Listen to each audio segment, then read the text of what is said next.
आपकी नजर, हर खबर आपकी नजर।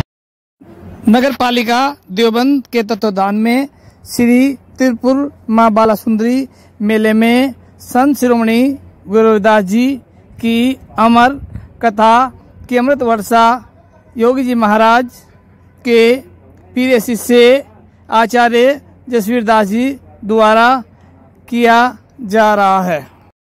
दीन थे, वो मालिक की भक्ति करते थे, लेकिन गुरु रविदास जी के माता पिता को लगा कि हमारा बच्चा ये भगवान की भक्ति कर रहा है, ये हमसे छूट जाएगा। तो रविदास गुरु जी के माता पिता ने गुरु रविदास जी की शादी की और उसके बाद भी रविदास गुरु जी ने भगवान की भक्ति को नहीं छोड़ा और ज्यादा से ज्यादा भगवान की भक्ति में लग गए।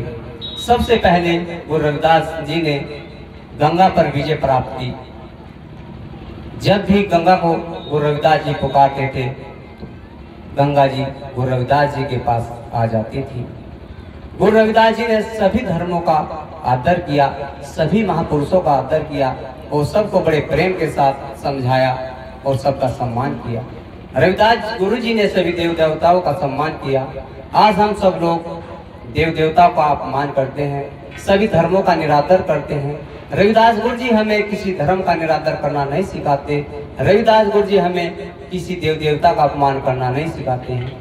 जो रविदास गुरु जी के बच्चे हैं वो सबका सम्मान करते हैं, वो सबकी इज्जत करते हैं। और जो रविदास गुरु जी के बच्चे नहीं हैं वही रविदास गुरु जी के बताए मार्ग को ठुकराते हैं। तो जो लोग आज दूसरे के धर्म को गाली दे रहे हैं, दूसरे के धर्मों में कमी निकाल रहे हैं, उन्हें ज्ञान नहीं है। रविदास गुरु जी ने तो सबका सम्मान किया, सबको एक साथ लेके चले। रविदास गुरु जी के साथ धर्म के ठेकेदारों ने ऐसे ऐसे घटनाएं की, लेकिन रविदास गुरु जी ने फिर भी उनको प्रेम के साथ समझाया। सारे देवी देवताओं ने आकर के गुरु रविदास जी के दर्शन किए और फूलों की वर्षा की। ऐसे गुरु रविदास जी थे, ऐसे गुरु रविदास जी थे कि उनको देखने के लिए 33 करोड़ देव देवता भी आए। और हम लोग आज रविदास गुरु जी की भक्ति नहीं कर रहे। हमारे किसी के घरों में गुरु रविदास जी की प्रतिमा तक भी नहीं मिलती, तो हम गुरु रविदास जी के भगत कैसे हुए? हम गुरु रविदास जी के भगत तभी बनेंगे जब हम अपने घरों में गुरु रविदास जी की प्रतिमा रखेंगे और उनके बताए मार्ग पर चलेंगे। जब तक हम लोग गुरु रविदास जी के वचनों को अपने जीवन में नहीं उतारेंगे, तब तक हम लोग गुरु रविदास जी के भगत नहीं कहलाएंगे। जय गुरु। आज शिरोमणि गुरु रविदास जी की जयंती हर गांव में क्यों मनाई जाती है? शिरोमणि गुरु रविदास जी का जन्मोत्सव हर गांव में हर वर्ष क्यों मनाया जाता है? क्योंकि रविदास गुरु जी ने चालीसा में भी मैंने आप लोगों को बताया, गुरु रविदास जी का जन्म सन 1433 ईस्वी में माघ पूर्णिमा के दिन रविवार को काशी जी में हुआ। रविदास जी की माता का नाम कर्मा माता, पिताजी का नाम राहु था। गुरु रविदास जी के बाबा जी का नाम हरनंद और दादी जी का नाम चित्रकौर था। चित्रकौर और हरनंद के यहाँ कोई संतान नहीं थी। धौलगिरी आसन पर जाकर के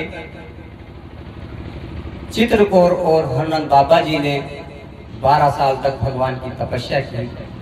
फिर भगवान जी ने चित्रकौर और हरनंद को आशीर्वाद दिया और उनके यहाँ राहु जी का जन्म हुआ।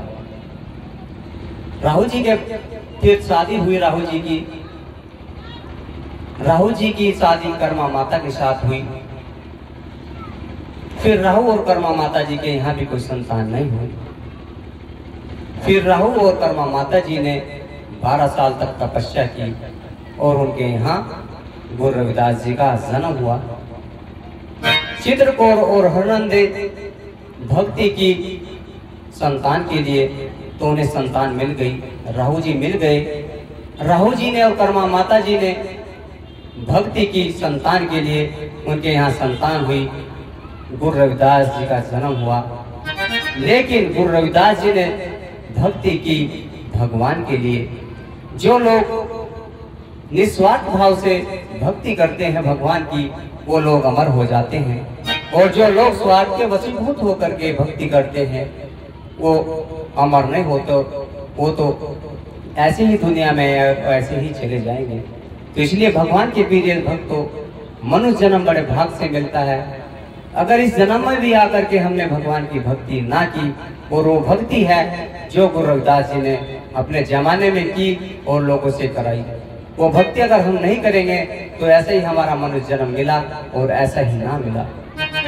तो यही कारण है आज गुरु रविदास जी को हर घर में माना जाता है, हर जगह उनकी जयंती मनाई जाती है, क्योंकि रविदास गुरु जी ने निस्वार्थ भाव से भक्ति की। स्वार्थ के वशीभूत होकर के जो भक्ति करता है उनका नाम अमर नहीं होता, जो परमार्थ के लिए भक्ति करते हैं उनका नाम अमर हो जाता है।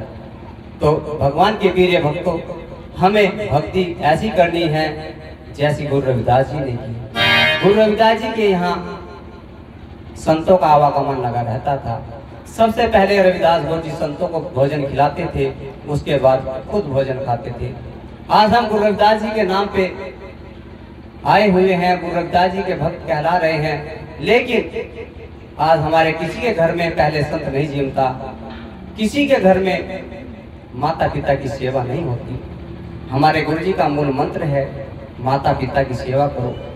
जो लोग माता पिता की सेवा नहीं करते वो लोग गुरु रविदास जी की भक्ति नहीं कर सकते। तो हमें अगर गुरु रविदास जी की भक्ति करनी है तो उससे पहले हमें अपने माँ बाप की सेवा करनी पड़ेगी। हमारे गुरु जी का एक मूल मंत्र और है, बच्चों को हमें समय पर पढ़ाना है, समय पर उनकी शादी करनी है, समय पर उनको मकान बना के देना है। अगर हमें गुरु रविदास जी के बच्चे बनना है तो हमें गुरु रविदास जी की बात माननी पड़ेगी। गुरु रविदास जी के बच्चे तभी कहलाएंगे तब गुरु जी की हम बात मानने हैं। ऐसा तो है नहीं गुरु रविदास जी की कथा हमने सुनी और सुनने के बाद घर जा करके भूल गए। जो लोग ऐसा करते हैं उनको कथा से कोई लाभ नहीं होता है।